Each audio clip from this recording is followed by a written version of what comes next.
Calon presiden dalam pemilu 2024 semakin mengerucut ke 3 nama, yakni Gubernur Jawa Tengah Ganjar Pranowo, Ketua Umum Partai Gerindra Prabowo Subianto, dan Gubernur DKI Jakarta Anies Baswedan.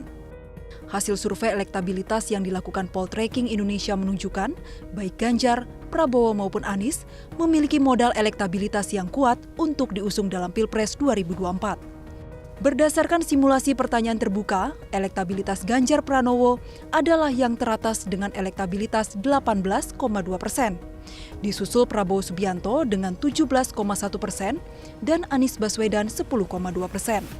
Sementara bila dikerucutkan menjadi 15 nama, Ganjar Pranowo masih yang teratas dengan elektabilitas 22,9%, disusul Prabowo Subianto 20% dan Anies Baswedan 13,5%. Ini sudah terlihat mulai ada kecenderungan itu menguatnya 3 nama calon presiden, yaitu Ganjar Pranowo, Prabowo Subianto, dan Anies Baswedan. 3 figur yang cukup stabil perolehan elektabilitasnya menembus angka 2 digit, yaitu di angka 10%. Di angka 10%, bahkan Prabowo pas di 20%, Ganjar Pranowo bisa di atas 20%.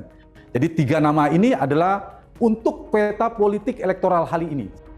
Melihat keseluruhan nama-nama yang muncul dalam hasil survei, menurut Hanta ada 3 panggung strategis yang menjadi modal kandidat untuk maju di 2024.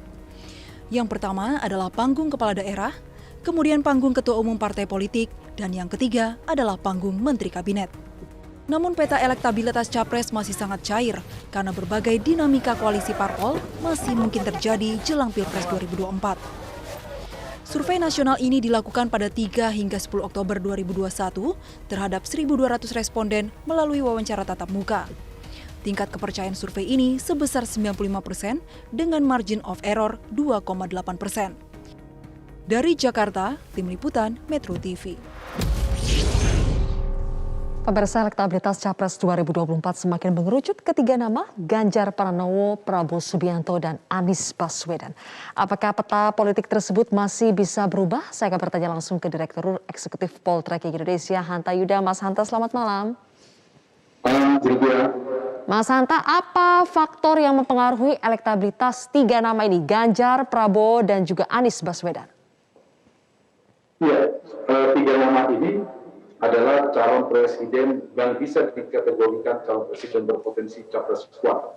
Dan dengan indikator paling sederhana, mereka memperoleh perolehan suara 2 digit.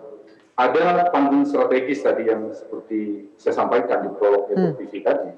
Mengapa mereka punya panggung strategis, terutama kalau Prabowo, saya mulai dari Prabowo dulu, karena Pak Prabowo ini adalah mantan calon presiden, jadi popularitasnya sangat tinggi, wajar memiliki elektabilitas 20%. Kalau top mainnya sekitar 17%. Itu sebenarnya terbilang tidak tinggi dibandingkan dengan perolehan suara Prabowo di 2019. Nah, yang menarik ada 2 nama lain, yaitu Ganjar Pranowo dan Anies Baswedan. Mereka dari 3 jalur tadi, menteri, kemudian ketua umum partai, dan gubernur, terutama Gubernur Pulau Jawa. Kenapa tinggi? Zilvia, analisa saya, secara kualitatif ada 3 faktor. 1, mereka, gubernur ini menjabat di provinsi-provinsi yang kondisi pandemi, penyebaran tingkat persebaran dan penyebaran COVID-19 itu cukup tinggi.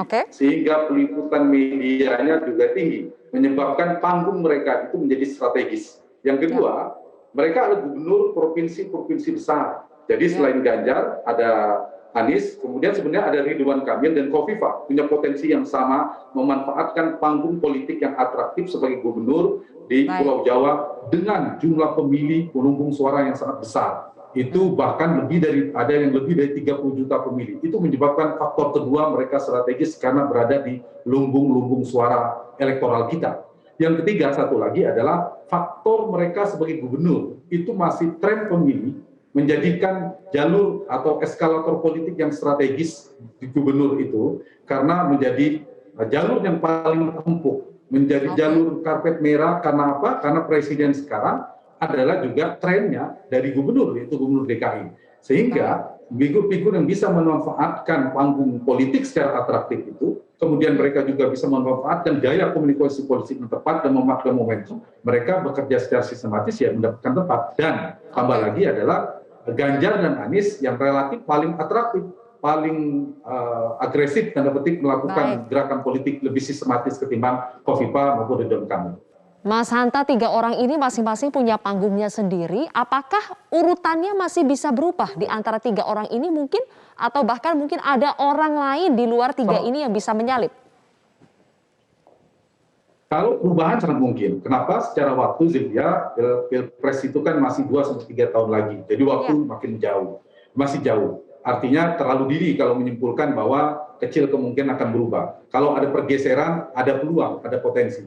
Kedua, apakah mungkin muncul nama lain? Saya tidak menutup peluang. Tetapi semakin kecil peluang muncul nama di luar 3 nama ini.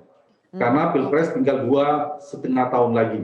Jadi kalau dilihat trennya, memang ada nomor 4-nya Ridwan Kamil, tapi terpaut jauh dengan Anies Baswedan yang nomor 3. Kemudian ada Khofifah, ada Sandiaga Uno dan sebagainya. Nah itu agak jauh. Sehingga kalau muncul, pertanyaan Zilvia tadi, kalau muncul nama baru, peluangnya kian mengecil. Kalau ada perubahan fluktuasi, juga dari trennya belum begitu kentara. Trennya sekarang memang relatif Ganjar agak naik gitu.